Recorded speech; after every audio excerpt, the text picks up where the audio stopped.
Okay, well. Oké. Welkom bij de laatste presentatie, maar zeker niet de minste. Welcome, Thank you. Andrew, again in the Netherlands. Glad you could join us in our 40th anniversary of the Big Bang Club. What? 40? Wow. Yeah. Wakefield existed 40 years, but we also have 40 years. That's impressive. So we are very happy that we have you as the last speaker for today. So normally we give you 13 minutes, but because you're the last speaker, we have some lenience. If you all start sneaking out, I understand. But you know the custodian will come here at 4 o'clock and he will do. Yeah. So, gentlemen, enjoy Andrew. I will see you in 30 minutes or so when I have checked the video. Thank you. Misschien nog even roepen van begin nu echt. En wie dan nog komt, en dan hebben ze de laatste kans allemaal gehad. Ja, ik ga het dadelijk even zeggen. Ja. Okay, well, thank you for coming. It's always good to see everyone. I'm going to be doing the presentation today on my Pinebook Pro, and we've got that connected into the TV so you can see the things on the screen. The first half of my talk will be about RISC-OS developments and the projects that we're working on, and then the second half will be on about RComp and the hardware and the software products that we've got to show on the RComp front. Since last year when we saw you, we have made several major software releases from RISC-OS developments.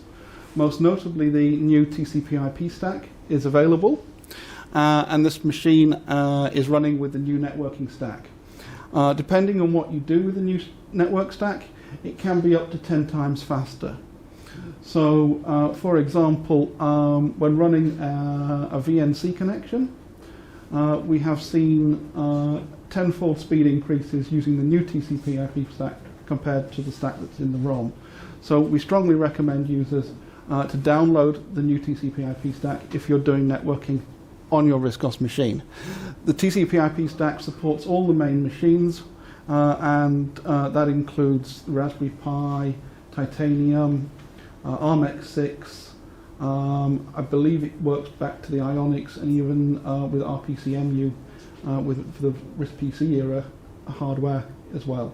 So strongly recommend the new network stack. It includes support for IPv6 and a much more recent version of the networking drivers and technology.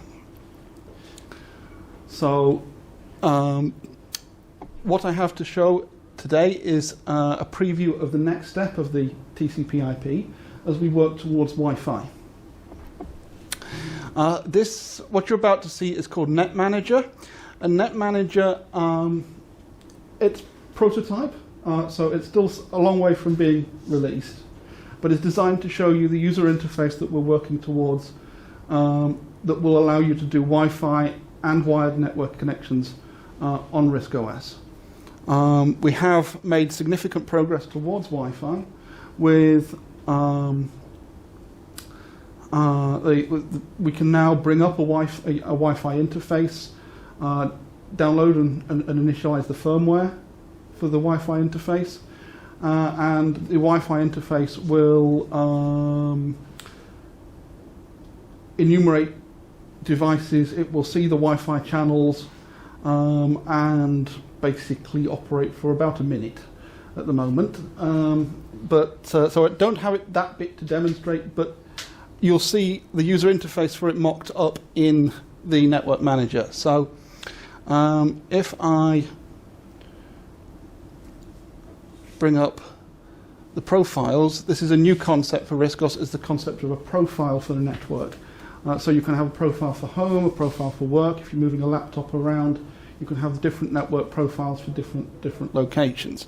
And profiles can cover the wired Ethernet connection or a wireless Ethernet connection. So we have one here called Show Demo. You can activate a profile, delete it or edit it. And you can see here that we have sections for DNS, ShareFS.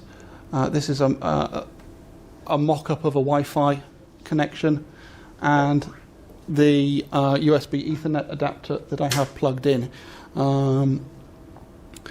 You can set up additional ranges of network addresses, so we can have multiple network addresses defined.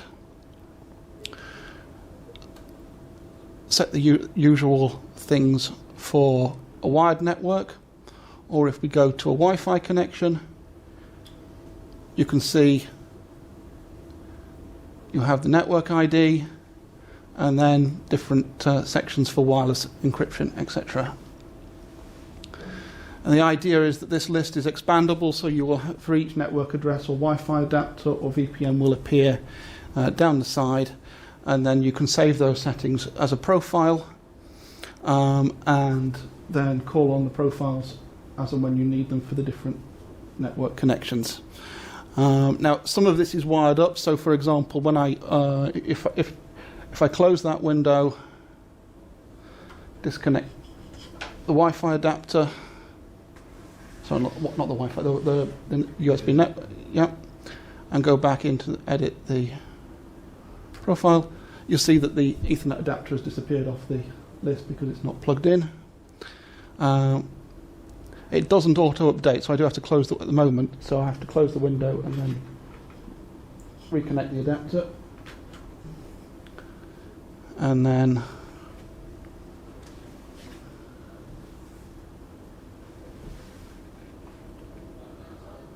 it's come back. These are temporary graphics. We've got a graphics designer who will actually going to be doing some proper graphics. So forgive the sort of transitory nature of the experience, but you can see user interface coming. This is needed because once we have the next stage for the Wi-Fi, once it's staying alive for more than a minute, it will be to actually select the Wi-Fi network to connect to, and then we need the network manager to allow you to have the user interface to set up the Wi-Fi connections. Is it a replacement for the one that's in the boot configuration? I mean, it works with that, but ultimately, yes, we do envisage that it would replace that with a more modern system. That, you know, obviously that was designed by Acorn back in 1995, I think they did that. And it worked for what was available at the time, but in a world of Wi-Fi and plug-and-play networking, it's not really where it's actually. It needs improvement, and the network manager is a step towards that, so that you will have sort of plug-and-play networking. You can just plug in.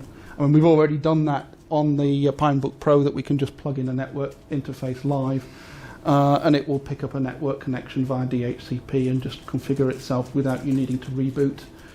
All of that is working now on things like the Pinebook Pro and our Forte 2s and other machines that we do. So, you know, a much more dynamic networking where rather than having to reboot the machine all the time to make changes. The other big release that we've made in the last 12 months is Pinboard 2. I was probably demonstrating this last year, but it is now available as a free download on the Riscos Development's website. So Pinboard 2 acts as a full filing system, so you can actually, you know, I can take, I don't know, let's use apps, and we can literally just, well, it's a better example. If I load a file and then just save that, I can save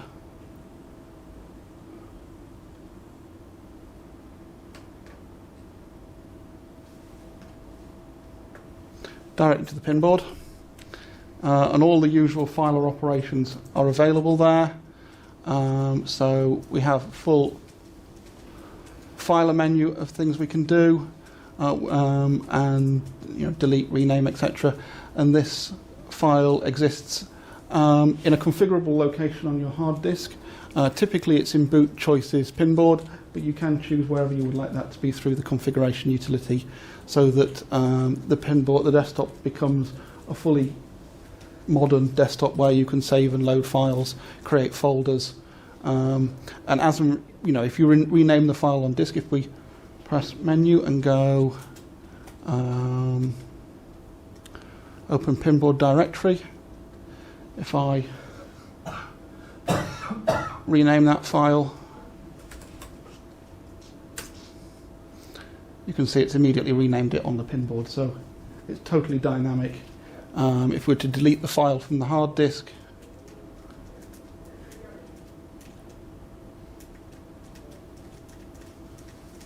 it deletes it immediately from the pinboard. So essentially the pinboard acting as a full filing system for RISC-OS as a transparent way of sort of giving you a more modern experience with the pinboard. The pinboard 2 also solves a lot of traditional problems if we go to pinboard, you'll see multiple ways of handling image scaling, such as full screen, which allows an image to go behind the icon bar, scaled, centered, tiled. We have a caching option so that images like JPEGs and things are transparently converted to sprites, which are much faster for RISC-OS to use rather than having to constantly decode the JPEGs. You can have a carousel of images, so you can cycle from image to image to image. If you have a directory full of images, you just drag the directory in, and then it will swap between the different images. And if you use a full screen background, we support transparency on the icon bar. So if I change the icon bar, I'm running with 90%, which looks really good, or I think it looks really good. If I set that to sort of 30%, you can see that the icon bar is now transparent, and we can see the picture through the transparent icon bar. Now, in terms of readability, I tend to find that a sort of higher percentage tends to work better.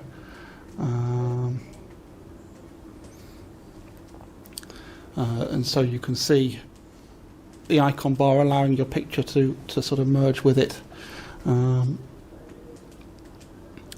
We can also do watermarking, which is how I'm doing this Pinebook Pro logo at the top, with images placed upon the desktop. The images are draw files, so that you can overlay your own logos, like a Big Ben Club logo in the corner of the screen, for example, by dropping it into the thing. You can set the position, which corner, where you know, top left, top right, center, etc. of the screen, and you can change the scaling and change the offset, how far it moves from the edge of the screen. And that's a neat way to combine vector and bitmap items onto the same screen, which is always helpful. We've added the ability to bring the pinboard to the front, and you can do that with a hotkey. So we can go show pinboard, and that will hide all of the windows. And then when you're finished, you just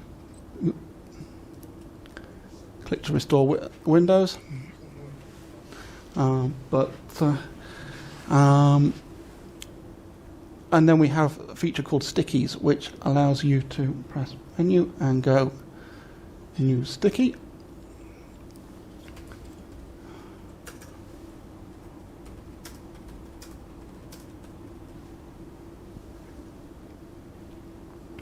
And then we can change the style. So, for example,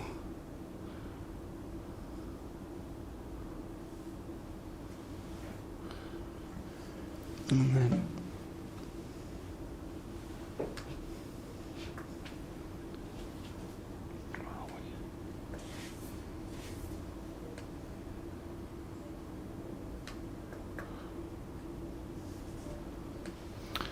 then I can pin that to my desktop, and then whenever we close down the computer, it will save the stickies, and they will be there when you turn the computer on again. So the stickies provide on-screen sticky notes. You can have as many of them as you like. You can change the styles, give them names, change the font, and it just provides a way of making notes on your desktop so that you've got a built-in note-taking system. I use it to record what I've got to do later, as a sort of to-do list of things that I need to work on. At some talks, I actually have a list of topics to remind myself what to talk about. I haven't done that this time, but I probably should have done.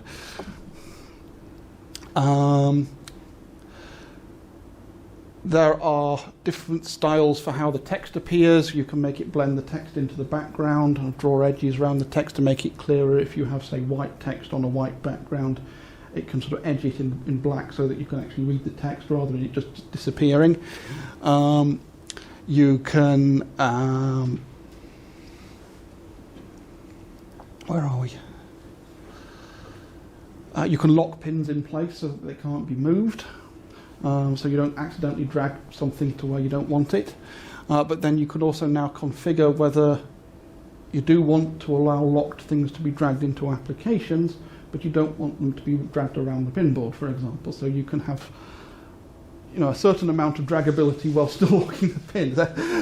We've tried to make it as sort of intelligent but flexible as possible. So yeah, Pinboard 2.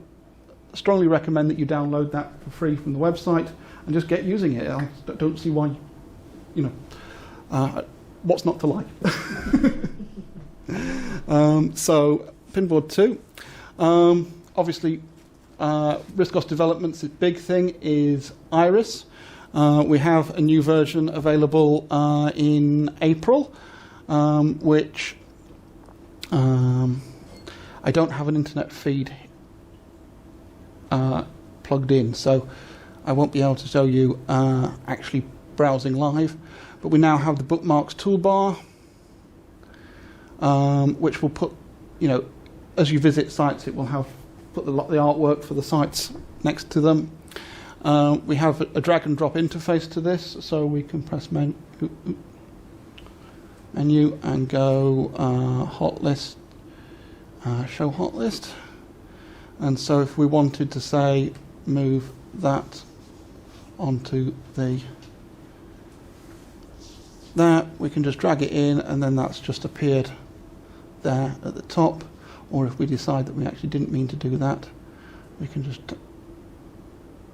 drag it back onto the main bookmarks list, and oh, that's copied it rather than deleting it. So if I then just go delete selected, and then it disappears from the list. You can drag these files to disk so that you can you can save elements in and out of your favorites lists. So you just drag it out to your drive, or you drag it back in. You can change the sort options. You can create your own folders of bookmarks, and they'll all appear as menus. So we created a menu on here, and if I just click on that one, you can see it puts up a Riscos style pop-up menu. So we've got a lot of nice quality of life things in the latest version. We've also revamped the history. So if we go to history and show history, we now have the sort of today, yesterday. This is I only put this copy on today, so it's only showing us the things that we've done, but we can just click on the entries and it will show you sort of today, last month, last week, etc. Down the list, and you can highlight blocks and delete them from the history. All the things that you would expect to do with the history, hot list, etc. you can now do.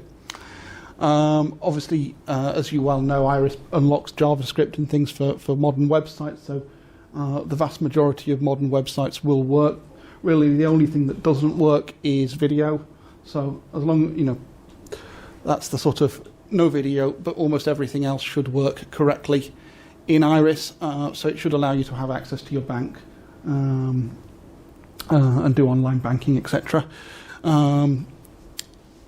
It will do sort of online email services and all this kind of thing through RISC-OS. Iris ultimately will be available free of charge, but it does still have some bugs in it, which is why we haven't made the full sort of free release yet. But if you are a Riscos development supporter, either by sort of buying a copy of Iris or as a shareholder, then you are entitled always to the latest version free of charge, which you can download from the download site. So you see the top left thing here is a browser Iris updates. You just go there and you can always get the latest version just by downloading it. So this is the April version, so if you just go there and grab that, you can always get up to date with Iris.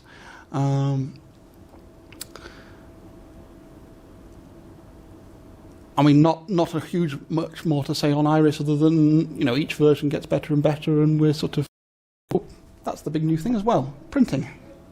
yeah, latest thing in new version is we can go File, Print.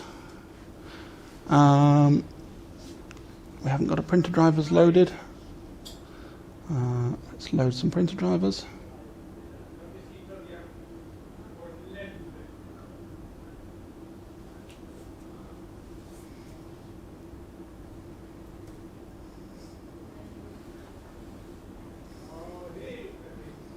If we click Setup, we get previews, so we can scale it to fit the page. And what we're using is the actual browser engine to do the printing, so basically anything that you see on screen can be printed. And this is quite neat compared to some of the Windows browsers which attempt to depending on the site, you can either get a really good print or an absolutely terrible print. With Iris, it's effectively rendering directly into the print buffer. So if it renders on screen, you will get printed what you see on the screen. So this means that Iris can print websites that you can't print properly on Windows machines, for example, with Chrome, simply because, as I say, they try and manipulate what's printed, and often you just get nonsense. With Iris, you get literally the HTML rendered directly to your printer. So it's quite helpful with, for example, my bank, which doesn't produce very printable documentation normally, but if I print it from Iris, absolutely fine. Similarly, the company that I use to buy Raspberry Pi components, when they say that you can't print their receipt page that comes up at the end of the order, but you can if you load it into Iris and print it from Riscos.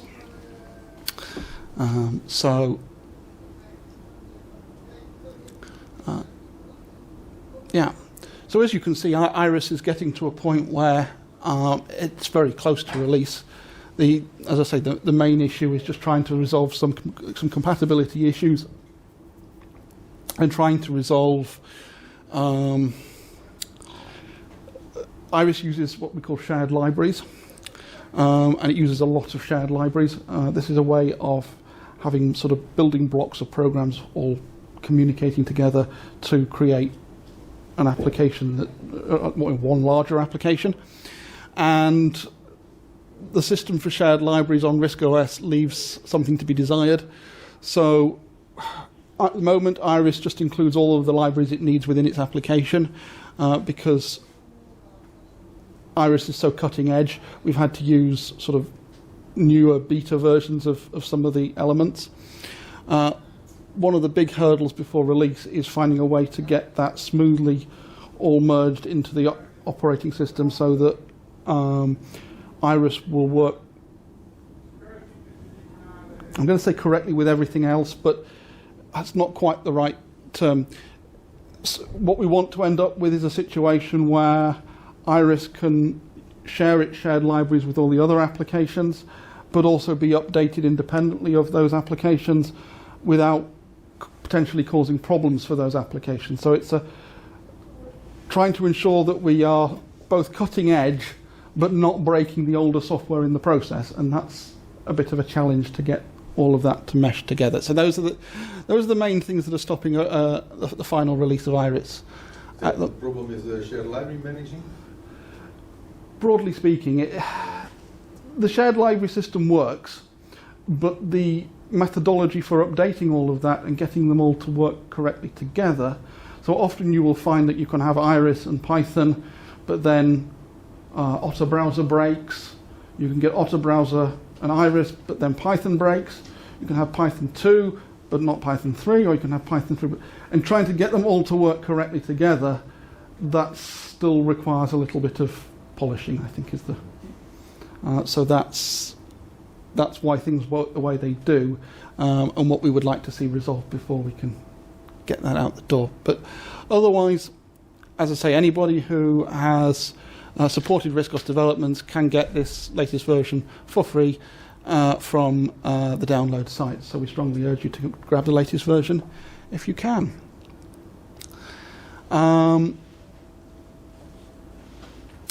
So, going forwards, obviously the next big challenge is Wi-Fi. as I said, you can see we're working towards that. We also did, in time for the Wakefield show, some updates to RISC-OS Direct to allow that to work on correctly on the very latest Raspberry Pi 4 boards, which require updated firmware to run. So we've updated the supplied firmware with RISC-OS Direct. For those, if you're not familiar with RISC-OS Direct, the idea with RISC-OS Direct is to provide a sort of comprehensive version of RISC-OS that can be given to new users, that includes a much wider range of software and applications, and is sort of ready, if you like, pre-cooked and ready to use for anybody who's new to RISC-OS or an existing user, and to use that to reach out to get new users to begin using RISC-OS. So, to provide it free of charge to kids attending Pi workshops, to attend Pi shows, and give the cards to people so that they can be exposed to RISC-OS through outreach. So we're just updating RISC-OS Direct, and we hope to have a bigger update for RISC-OS Direct over the summer. So that's RISC-OS development, and I'll pause there. Does anybody have any questions about what I've been saying about RISC-OS developments? Nope. Okay, so moving on from RISC-OS developments, we have, for our comp, I brought a wide range of our computers for you to poke around and play with, showing things like multiple solid-state disks. We have a machine with the ROX chip processor that's in the Pinebook Pro on the desktop, so you can try that out.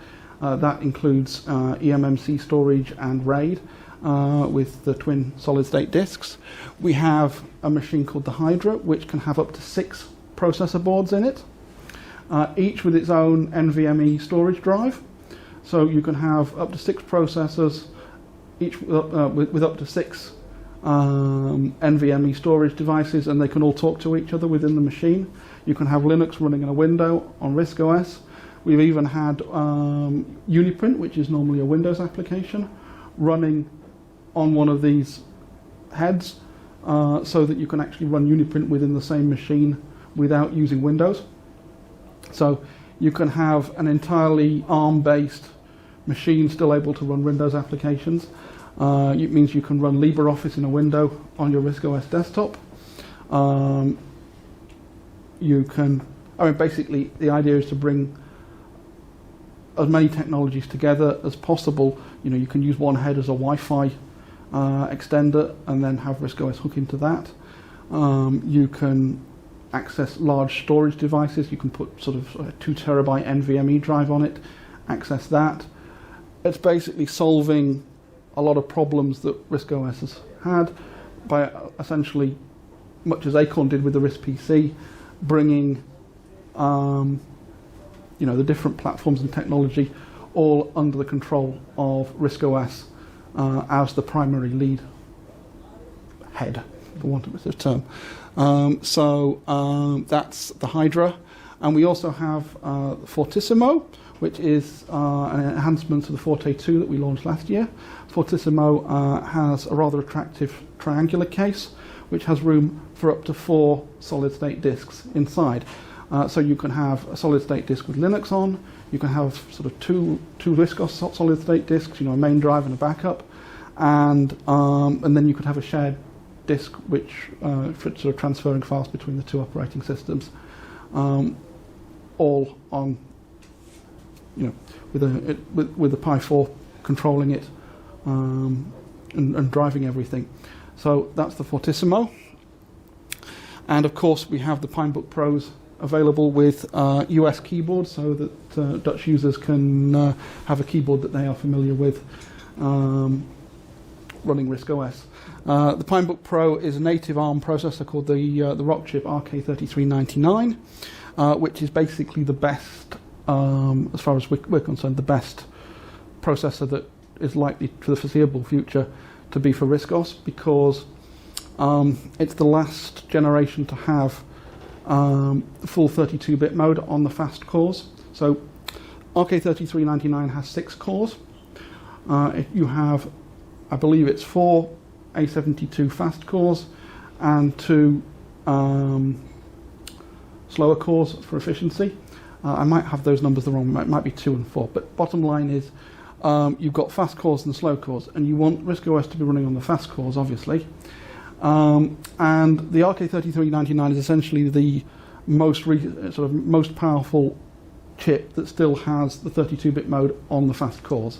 So as far as RISC OS for the foreseeable future, then RK3399 is pretty much the best chip that we're likely to see until we have a 64-bit version of RISC OS, which I'm afraid is still somewhere rather far off. So we have begun work on that from a RISC OS development's perspective, but it's far too early to be sort of talking about that. And the issue that we would have with 64-bit processors is even if we had a 64-bit RISC OS without its applications, why bother? So it's important that any new version of RISC OS that ran on a 64-bit processor would also need to have the applications come with it. And that is a major challenge because 64-bit ARM is completely different to 32-bit ARM. It's not like the sort of transition from 26 to 32-bit where it was just sort of minor twiddling on the edges, but broadly exactly the same. With 64-bit, it's completely different instructions, completely different registers, far more registers, but and the SWI dispatch system is very different. Also changes to the sort of how you access the processor modes. It's a wildly different setup, so it's not something that's going to be a simple transition from 26 to 32. Not that that was simple, but 32-bit to 64-bit is a major hurdle. So with the Pinebook, with the ROX chip, this is essentially as good as it gets. So I strongly recommend you to check out the Pinebook Pro, have a play in the hall with the Pinebook Pro, because this is a really nice laptop, and as I say, it's unless something completely left field appears, I think it's probably the best laptop that we will see for a long time going forwards. On the software front, 2 things to show you. We have a new version of Photodesk available. This has been updated by myself, made possible by XAT in the Netherlands. If I go to Show Demos and then Photodesk, we've had a whole new manual produced for Photodesk, which is very much tutorial based, so it takes you through how to use the facilities of Photodesk. Traditionally, Photodesk is a very powerful program, but one that people struggle to get the best out of because they find it difficult to use.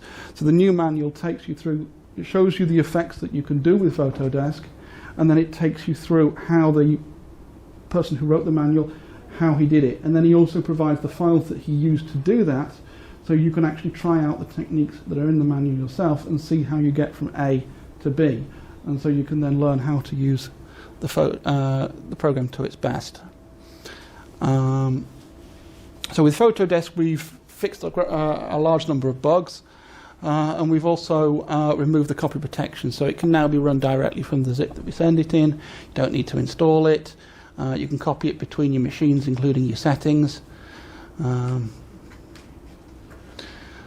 So basically, it now makes much better use of memory, so you don't need to configure all its memory settings before you use it on a modern machine.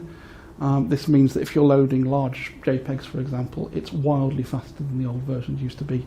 I mean, unless you pre-configured all the memory settings, the old version, if you sort of loaded in a sort of 8-10 megapixel image, it was just like watching it paint onto the screen. With the modern version, it will automatically utilize the extra RAM that we have on modern machines, so that when you load large images, it just does it pretty much instantaneously.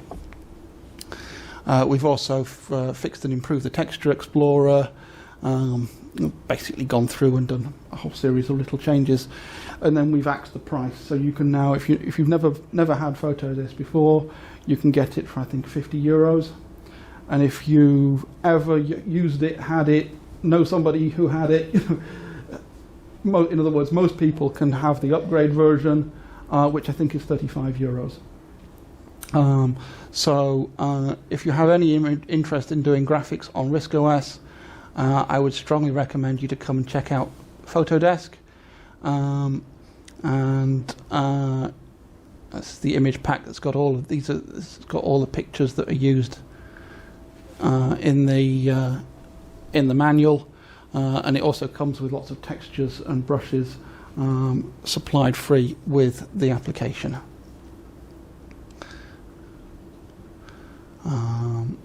Let's just close that. And then the other program that we're showing, this isn't actually an RComp application, but we're showing it because a lot of people haven't seen it.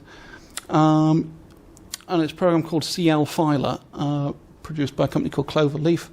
And their programmers are based in the Ukraine. So it's pretty much amazing that they are able to produce this.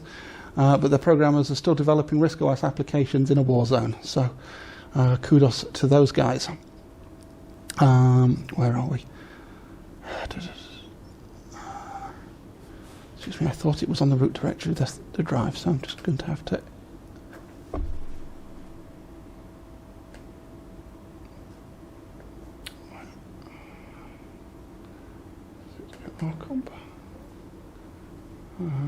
No.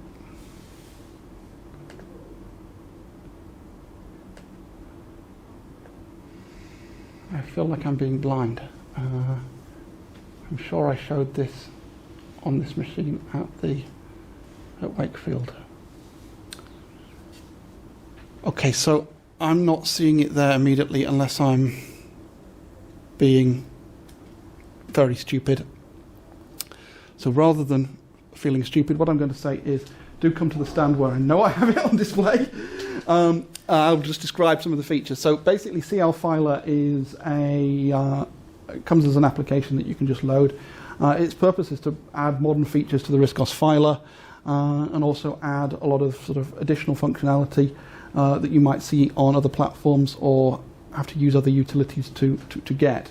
So, for example, you can sort of color code folders so that, you know, when you open a folder that's like maybe got photographs in it, it would come up in blue, and if your work folder would come up with a red color, and so on. You can have thumbnails in the filer for all the major image formats, including artworks, SVG, WebM, WebV, basically any file type that you can think of that's a photo or a video or a vector image will be thumbnailable. It has built-in image viewers for formats that RISC-OS doesn't support, so it can view and convert SVG, WebM, WebV. It can act as a sort of middleman so that you can load those files into RISC-OS applications that don't otherwise support them. It has dynamic searching, so you can literally start typing and it will show you all the occurrences of files on your hard disk as you type. And it's much, much faster than any kind of searching that you would have through the filer normally on RISC-OS. So you can literally start typing iris, and within a second you've got iris appearing in the list of search results. It has a view that allows you to see what space things are taking up on your drive, and it will do little squares to show you, bigger things have bigger squares, smaller things have little squares. It will color code things. It will show you little bar graphs so that you can see which things are larger or smaller, which folders are taking more or less space. It will generate CSV files of directory content so that you can load the results, get directory listings and save those out. Copy and paste support, lots of keyboard shortcuts. You can do, if you want, things like dragging a file into a folder to copy it into the folder, like you can do on other platforms. Basically, a lot of the settings allow you to mirror the kind of operations that you do in other platforms, so that you can make RISC-OS feel more or less like traditional RISC-OS or more like the other computers that you use. It has favorites for favorite locations. It has recently accessed files, so you can quickly access the same files if you're regularly accessing the same files and folders. You can come straight in and access the same files. It has a tree view down the left-hand side, so you can see all the subdirectories and things shown down the left-hand side, so you can jump straight to a section on your hard drive, and so on and so forth. It's €20, and as I say, I think it's a program that's a lot of people haven't noticed being released, and I think it's well worth checking out because I think you'd be surprised at the things that it does. And as I say, if only because it's a new programming team coming out of Ukraine at a difficult time. I've genuinely been surprised at how good it is. So I would strongly recommend coming and having a check out of CL Filer. I believe it's, say, €20. Yeah. And with that, I'm going to shut up so that you can go back and enjoy the rest of the day. Do you any of you have any questions that you would like to ask? Sorry, I was looking at. Did you? No. Sorry, I saw movement out of the corner of my eye. I thought. Okay, so if no questions, thank you for listening.